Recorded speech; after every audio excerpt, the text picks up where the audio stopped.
We'd like to welcome each and every one of you to this afternoon's agenda meeting where we will review the action items that will be for the first meeting of the fourth quarter of 2024.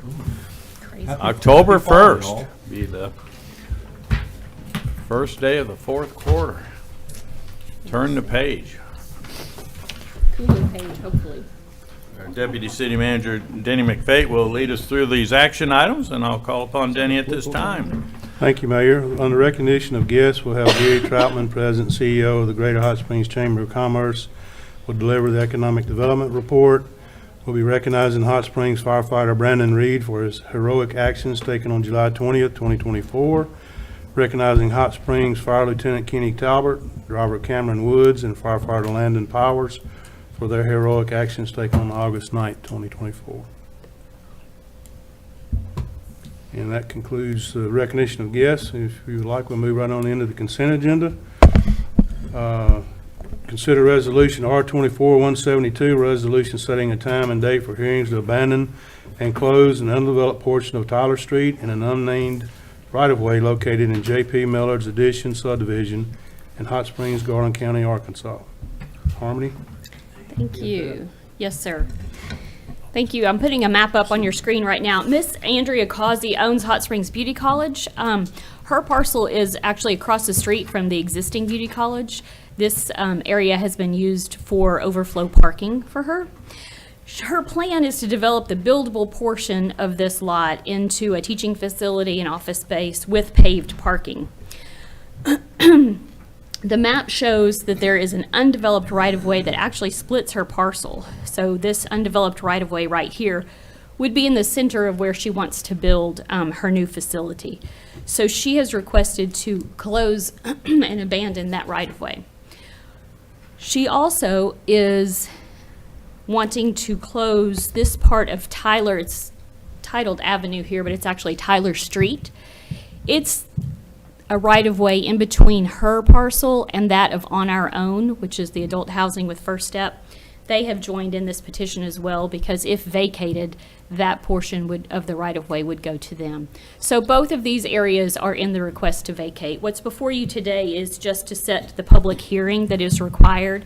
That hearing would be set for October 15th. On these two areas. The map before you does show that there is some sewer lines up there. We have been working with them for an easement. They have actually executed an easement, both properties have, for the city for those lines, as well as one to Entergy for some of their lines. So this would just set the public hearing for October 15th. Director Webb? Yeah, thank you, Mayor. Harmony, on this side, I'm not sure where our directions are. I'm not seeing a compass on here, but on this side of Tyler Avenue, what main road is that? This is Cones Road. Cones here, Road? Okay. And this is Gossett. That's right 100 block of Combs. Okay. And so Hot Springs Beauty College is just across the street from these lots right here that say HS Beauty. Thank you. Very good. Any further questions of Ms. Morrissey? Hearing none, we'll move on to the next item. Next item on consider on the consent agenda is consider resolution R24-173, a resolution awarding a bid Steep Creek LLC for certain community development block grant improvement projects, and Assistant City Engineer Mike Hill will present. We are pleased to bring to the board 3 additional CDBG projects. 2 of these projects continue the phased Malvern corridor improvements that we started installing in 2021. The Malvern projects include irrigation, sidewalks, and street lighting. The 3rd project continues the street lighting along Park Avenue. The city combined these 3 CDBG projects in a request for bids in the hopes of receiving more interest and better prices. However, we received 1 bid. The response was from Steep Creek, and each of the jobs came in for more than what was budgeted. Because the City of Hot Springs reserved the right to award sections within the budget available for projects, city engineering staff has negotiated with Steep Creek to eliminate and or reduce quantities of items to fall within their respective budgets. With these 3 separate projects, we have 3 separate pay schedules.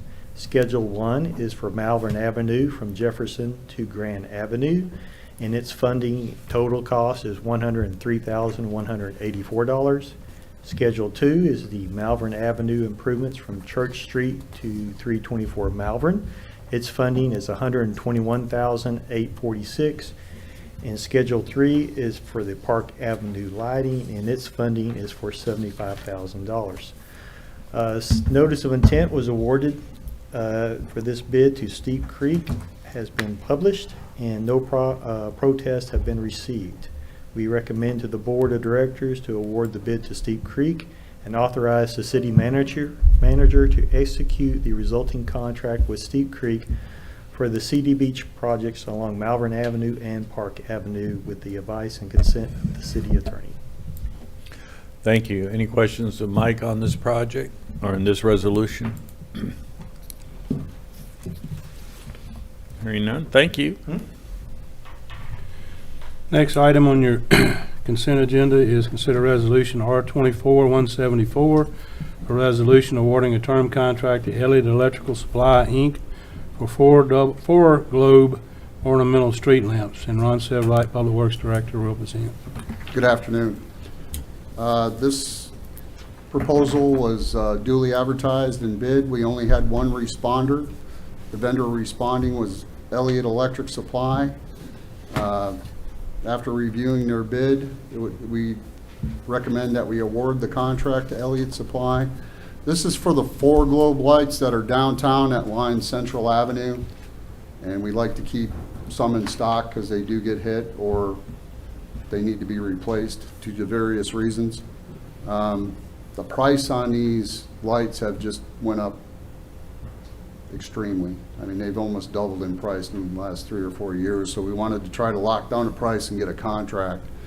Cost per light is $20,805, and this contract will be for 1 year with 4 renewals upon mutual agreement. Any questions of Ron? Director Holliday? Thanks. So since we have the 4 renewals, is there a built-in increase, or is it definitely this $20,805 for potentially up to 5 years? Every year, the renewal will be sent to the contractor, and if they do submit an increase, it'll be reviewed, and at that time, we'll make a decision on whether we want to renew the contract or not. Okay, so this lock-in is just for the first 12 months? There's a Correct. potential of it being increased? Correct. Okay, thanks. Ron, I know some of the location of the lights themselves obviously take a beating, you know, Fountain Street and Grand Avenue, excuse me, Yes. Fountain Street and Central. When a motorist mows one of those down, do we have any luck in their insurance paying the cost of that? We actually did on the last 3. I'm still, the ones that were hit over by Fountain and Central, those were covered under insurance, and that was really good because he hit 3 of them. The 2 that are down on Malvern that just got hit, I'm still waiting for a report, so I don't know if they have insurance or not.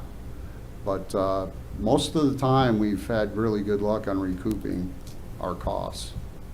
Very good. At least when their car is inoperable as a They result. can't Yeah. move away. Yeah. Yeah. Very good. Thank you. Any Thank you. further questions? Director Marcia Smith? If someone hits one today, can we charge them the price it's going to be to replace it, the 20,000, instead of the whatever we paid for the ones in stock? Correct. We pay them the current price and then any labor that it takes to install it, and we send that all over to the attorney's office. No, I mean, if I hit one of your poles, do you turn into my insurance the replacement cost, not the current Today's cost of? price. Today's price, okay, thank you. Yes, Thank you. thank you. Next, we have consider resolution R-24-175, a resolution awarding a bid to Capital Builder Solutions LLC for the roof replacement at Hot Springs Memorial Field Airport Terminal and authorizing a budget adjustment. And Kent Trice, Airport Operations Manager, will present. Howdy. Welcome. Little background, the hailstorm in 2023 coupled with the age of the main terminal roof at the airport necessitated replacement. There's multiple penetrations, a lot of water leaks. Bids were put out. There were 5 bidders. The low bid was Capital Builder Solutions, $95,000. They're in Mableville, $95,000 bid. The high bid was Terra Firma Restorations in Bentonville at $355,000. The proceeds from the insurance covering the hail damage is $54,784. The insurance company approximated the repairs at $113. There is a big disparity in the bids, but the low bidder was not too far off from the approximation of the insurance company. So the insurance proceeds will not cover the cost of repairs, or? They will not cover. They will reimburse part of that, but they won't cover the entire repair. We received a partial payment of $54,000 and some change. Once the job is complete, we will submit the balance to AML for their consideration to pay. Okay. Any additional questions, Director Webb? So, Brian, you were saying that 54 is what's coming in covered through insurance? We've already received that, Okay. yes. And that's going to be deducted from 114? you said? 95. 195. Deducted from 95? Correct. Okay. And then the left is what we'll submit to AML? Correct, and we feel confident that that will be approved. Can't guarantee it, but feel confident. Any further questions? Thank you. All right. We only have one item under old business, is consider resolution R24-163, a resolution granting a short-term residential rental license to 288 Lake Hamilton Drive in Hot Springs, Arkansas. And Ms. Kathy Selman, Planning and Development Director, will present. Thank you. This resolution would allow the board to issue a short-term residential rental license for 288 Lake Hamilton Drive. This follows an appeal of the staff action issuing that license. It went to the Board of Adjustment and Appeal. The Board of Adjustment and Appeal decided that the license should be awarded, and so this is an appeal by neighbors of that decision. Any questions of Ms. Selman? Director Webb? Yeah, thank you, Mayor.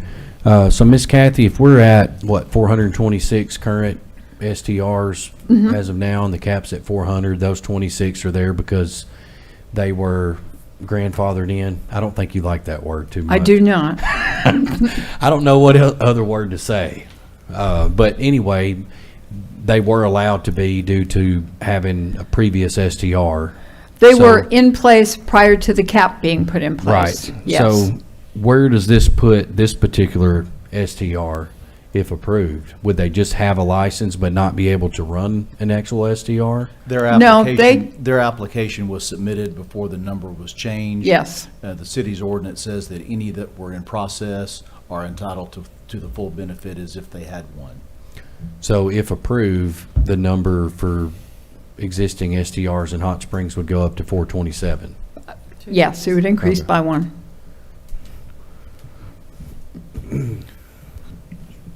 Any additional questions? I would just remind the board, as we have before on this item, it's come to you a couple of other times, and as this indicates, it is old business, so we covered it on one other agenda. This is a quasi-judicial determination by the board.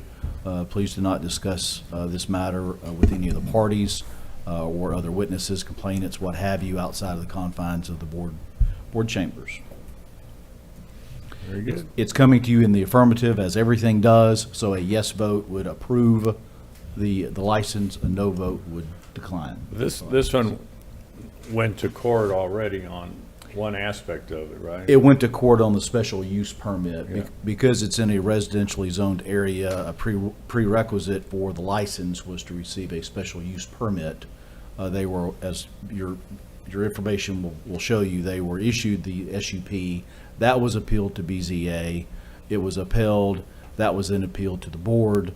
The board overturned BZA. The property owners then appealed it to circuit court. The judge overruled the board. and ordered the city to issue the SUP within 10 days of the entry of that judgment, which the city did. Property owners then made application for the license, and again, the neighbors appealed the staff's decision to issue the license to BZA. BZA upheld staff's position, and now it's being appealed to you again. Very good. Any additional questions, comments? Now we're down to the last action item for next week. One single item on new business, consider resolution R-24-176, a resolution approving a budget transfer from the general fund to the fire department capital building and improvements account for architectural services for the Hot Springs Fire Department, and Tom Broughton, Fire Marshal, will present. On May 7th, 2024, the Board of Directors approved Resolution 10433 to award architectural and engineering services for the new South Fire Station and Training Building to Craft and Toll. Since then, Craft and Toll has completed approximately 50% of the design phase for the fire station with an initial payment of $46,000 made to them. Based on the initial estimated cost of $254,000 for architectural services, a budget amendment totaling $208,000 will be required to cover the cost to complete the project's design phase. HSFD staff is requesting a transfer of $208,000 from general fund account 001.3130, which are ARPA funds reserved by the board, action to the fire department capital budget line 225803, building and improvements to cover the remaining expenses. Any questions of our Fire Marshal Broughton? Director Webb? Yeah, thank you, Mayor.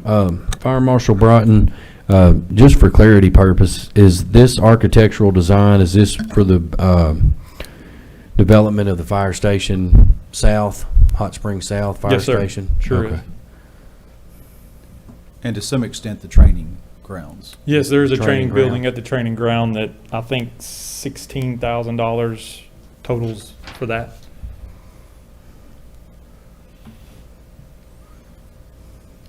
Are the architectural services being done here, local? Craft and Toll is local Craft and for Toll. the engineering side. The architectural side is still Craft and Toll, but their office is in Bentonville, Fayetteville area. He's come down twice. We've had 2 meetings with him in person and multiple online. Craft and Toll is the successor of BNF. Yeah. Right. Who is the architect on the current main fire station over here on Broadway? You recall? Brooks Jackson. I don't remember. Yeah. Brooks Jackson comes to mind, but I don't know if that's correct or not. All right. Any additional questions? Director Webb? Yeah, just kind of piggybacking on that question, what about the architect for Lakeshore? Would it have been the same as the one for Yes, sir. Broadway? It would have been the same. Okay. Built simultaneously. Yes, sir. 95, I believe. 95. Yes, sir. All right. No further questions? Thank you. And this completes the, Mayor, there is one item that did not make it on what we call your short agenda, in case you Okay. didn't know that. What we send you on Wednesday evening, I say we, the clerk's office sends you on Monday evening, we call the short agenda. There's been an item that's come to our attention that really needs some emergency action. In fact, I don't know that we can get it to you for your meeting in time. If not, it will come to you as an after-the-fact emergency action by the city manager. I'll let Monty tell you the details of this, but we discovered a break in a forced sewer main while doing work on a water main. The contractor is there, present, ready to fix it on site, and so we really need to move on that. If we're able to get you all of the information prior to the agenda going out on Thursday, we'll try to do that, but if not, it'll come back to you on the 15th. Yes, sir. Monty, We wanted to make sure y'all were aware of it because we really need to proceed with the repairs. This happened on Carpenter Dam Road near the solar farm where we were laying the new 24-inch ductile iron line. We were crossing the 30-inch force main that comes from Stokes Pump Station, and it goes to the treatment plant, the wastewater treatment plant. And where we crossed it there, we were going down and getting under it, getting the right depth to go under the line, and discovered that the top of the line has been eaten out with the gases that are in the sewer main, and it was real brittle, and it's got a couple of holes already in it. We sent our crews out there to see if we could do a repair, but it's beyond repair. It's going to need an additional about 400 feet of repair to be done because it's so brittle. We put the camera in it and inspected it from the inside and seen all the issues. I think if we repair it for the 400 feet, I think we'll be back in pretty good shape. So just wanted to let you know that, you know, the contractor's on site. We need to go ahead and make this repair, so I didn't want to surprise you. It is about a $271,000 repair, so it's 30 You're inch. actually replacing 300 feet. Replacing it, yes, sir, yeah. 24 Yes, inch? sir. We're replacing it with a 30 inch. We're laying a 24 inch ductile underneath it. That's the water line. okay. And then we'll also, you know, we're repairing the 30 inch line in that area where it has to be repaired.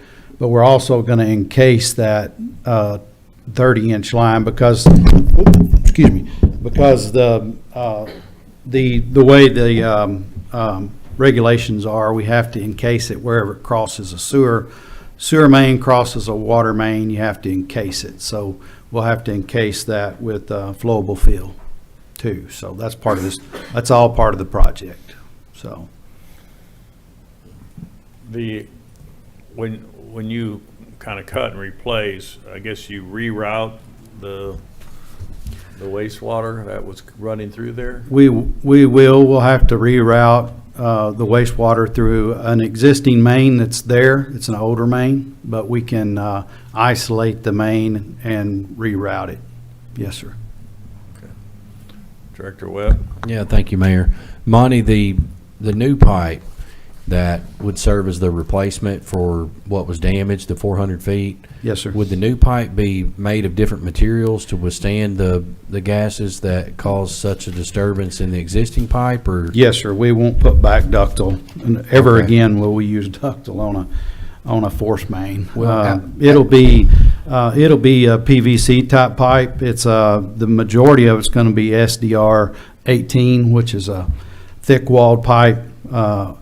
It's the same as C900, so we'll put it out and see which one's cheaper when we go to buy it. But 30 inch is a common size, so we can get that pretty quick. Is there any concern for the remaining feet of that existing line? There for is. damage? There will be. Yes, sir. We're going to look at the How many rest of it. additional feet are there left minus the 400? It's that's probably gonna be another repaired? seven or 800 feet to, not feet, probably another 700 or 800 yards till it gets to the compost facility. And where it gets to the compost facility, it goes into a manhole there. And so it gravity feeds from there to the treatment plant. But until it gets to that, all that's ductile, and that's the only section of main that hasn't been replaced on that line. All of that is new up to where it crosses underneath the highway. Okay. Any additional questions? Hearing none, thank All you right. very much. Thank you. So that'll be added on, but if If we're able to get enough material to you to make your decision, if not, it'll be the 15th for an after the fact. I mean, they're going to be moving on it. Yes, we're going to. You'll probably make a call when you leave. Is that? I'm going to make a phone call here in a minute. yeah, all right. Well, that includes all the action items that will be formally addressed next Tuesday, October 1st. Beginning of the fourth quarter. The year's almost over. 2-minute warning. You all enjoy your evening and be safe. Thank you.